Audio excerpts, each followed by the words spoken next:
నమస్తే, welcome to పూరా local. నేను మీ సంపత్ కుమార్.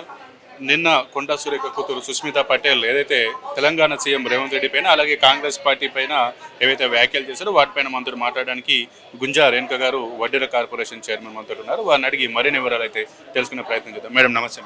నమస్తే మేడం, నిన్న సుస్మితా పటేల్ ఏవైతే సీఎం రేవంత్ రెడ్డి పైన ఆయన సోదరులపైన అలాగే కాంగ్రెస్ పార్టీ పైన చేసిన వ్యాఖ్యలు ఏమైనాయో వాటిపైన మీరు ఎట్లా స్పందిస్తారు? సుస్మితా పటేల్ గారు మరి కాంగ్రెస్ పార్టీలో ఉన్నారో లేకపోతే ఏమన్నా బీజేపీ వాళ్ళతోటి టీఆర్ఎస్ తోటి ఇంతకుముందు అన్ని పార్టీలు తిరిగి వచ్చారు కదా, మరి వాళ్ళతోటి ఏమన్నా లోపాయికార ఒప్పందం పెట్టుకొని ఎట్లా నీకు ఇలా ఇప్పుడు ఉన్న పరిస్థితులలో పార్టీలో 2-3 టికెట్లు అయితే ఇయ్యరు, మీ అమ్మకు ఒక్కదానికే ఇస్తారు, నీకు టికెట్ వచ్చేటట్లేదు కదా, నువ్వు ఇట్లా మాట్లాడు, ఏకంగా మినిస్టర్లు కాదు ఎమ్మెల్యేలను కాదు ఏకంగా నువ్వు సీఎంని అంటే చాలా పాపులారిటీ వస్తుంది. మనలాంటి ఛానళ్ళు ప్రతిసారి యూట్యూబ్లల్లా గ్రూపులల్లా లేకపోతే ఇంకా వాళ్ళకు నచ్చినటువంటి ఛానళ్ళల్లా పదే వేస్తూ ఉంటే అట్లయితే నువ్వు హైలైట్ అవుతావని చెప్పిర్రేమో. మన ఊరి మీద వదిలిపెట్టిన ఆంబోతుంటది కదా, అట్లా రంకెలు వేస్తుంది ఆమె ఏం మాట్లాడతాము, ఆమె కర్రు కాల్చి నాలుక మీద వాత పెడితే ఇంకోసారి మాట మాట్లాడదు. అయితే మేడం, వాళ్ళ తల్లి ఇప్పుడు మీ కాంగ్రెస్ గవర్నమెంట్ లోనే ఒక మినిస్టర్ గా కొనసాగుతున్నారు. ఒక మినిస్టర్ కూతురు అయినటువంటి ఆమె తెలంగాణ సీఎం పైన అలాగే వారి సోదరుల పైన భూ దందాలు చేస్తున్నారు, భూ అక్రమాలు పాల్పడుతున్నారు, నా దగ్గర సాక్ష్యాలు ఉన్నాయని చెప్తున్నారు. దీనిపైన నేను అదే చెప్తున్నా, ఆమె సాక్ష్యాలు ఏమున్నాయి, ఆమె బ్లాక్ మెయిల్ రాజకీయాలు, ఆమె ఉడత ఊపులకి ఇక్కడ భయపడేటోడు ఇవ్వలేడు. రేవంత్ రెడ్డి దాకా ఎందుకమ్మా, అన్నకాడికి ఎందుకు, మేము ఉన్నామమ్మా, పార్టీ కార్యకర్తగా పనిచేసినావు, 20 సంవత్సరాల నుంచి పార్టీలో ఉన్నావు, నీ దగ్గర ఏం రిపోర్ట్ ఉందో మాకు చెప్పమ్మా, లేకపోతే నేనే నీకు పరకాలకు వస్తా, నీ స్థాయి ఏందో నువ్వు అసలు పార్టీలోకి సభ్యత్వం చూపించు, తర్వాత మన పార్టీ గురించి మాట్లాడు. తల్లిదండ్రులకు పేరు తీసుకురాకపోయినా పర్వాలేదు, ఏ బిడ్డలైనా సరే, నా బిడ్డలైనా ఏ బిడ్డలైనా, ఉన్న పేరు జడగొట్టకుండా ఉంటే అదే చాలా మంచిది. ఇప్పటికైనా ఆమె నా తప్పు అయిందని ఏ ఛానళ్ళ ముందు అయితే మాట్లాడిందో అదే ఛానళ్ళ ముందు బహిరంగంగా క్షమాపణగా కోరాలని మేము డిమాండ్ చేస్తూ ఉన్నాము. మా పార్టీ ప్రెసిడెంట్ గారు పిసిసి మహేష్ అన్న గారు, మరి మా ముఖ్యమంత్రి గారు చాలా మంచితనంతో ఎవరు ఏదన్నా కానీ పార్టీలో చూడనట్టు పోతున్నారు. అదే వీళ్ళంతా అలసుగా తీసుకొని ఎట్లా మగోళ్ళు పార్టీలలో మాట్లాడుతుంటే వాళ్ళని ఏం చేస్తారులే, నేను కూడా ఊరి మీద వచ్చేసిన ఆంబోతులాగా లేచిన పారకాల నా సొంతం అంటది, 20 ఏళ్ళు నేనే ఎమ్మెల్యే, ఇదేమన్నా నీ అయ్యా సంపాదించిన జాగిరా, నీ తాత సంపాదించిన ఆస్తా, ఎట్లా ఉంటావు నువ్వు?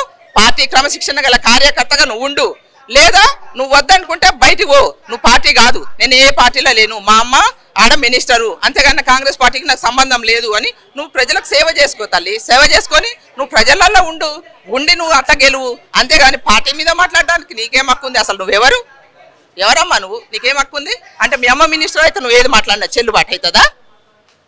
మనకు ఏమన్నంటే బీసీ కార్డు ముందలేస్తుంది, బీసీ కార్డు ముందలేస్తే మేము కూడా బీసీలమే, మేము పార్టీలో పనిచేసినాము, మేము వార్డు మెంబర్గా నేను జడ్పీటీసీగా పోటీ చేసి 2006లో ఇప్పుడు 20 సంవత్సరాలు పార్టీలో పనిచేస్తాను. నన్ను నా కమ్యూనిటీని ఈరోజు వడ్డీల కమ్యూనిటీకి చైర్మన్ చేసింది. ఇంతకన్నా ఎక్కువ ఇంకేం ఉదాహరణ చూపెట్టాలి? నిన్న సర్దార్ పాపన్న విగ్రహం ఆడబెట్టిండ్రు, మరి మహేష్ అన్న ఏమన్నాడు, రేవంత్ రెడ్డి కాదు రేవంత్ గౌడు అని అన్నాడు. అంటే అన్ని కులాలని కూడా సీఎం గారు పర్టికులర్గా రాజకీయ ప్రాధాన్యత ఇస్తున్నారు కాబట్టి ఈరోజు మేము ఈ స్థాయిలో ఉన్నాము, మాట్లాడగలుగుతున్నాము. ఆమె స్థాయి ఏంది అసలు? పార్టీ సభ్యత్వం లేదు, నువ్వు వార్డు నెంబర్ కూడా గెలవలేదు, నువ్వు ముఖ్యమంత్రి స్థాయి ఎట్లా మాట్లాడతావు? అంటే నీ ముందర మైకులు ఉంటే వెనుక ప్రజలు విజిల్ వేస్తుంటే నీకు సిగం వచ్చి, నిన్న మొన్న జాతరలో ఊగిరు కదా సిగాలు వచ్చి, అట్లా ఊగుతావు.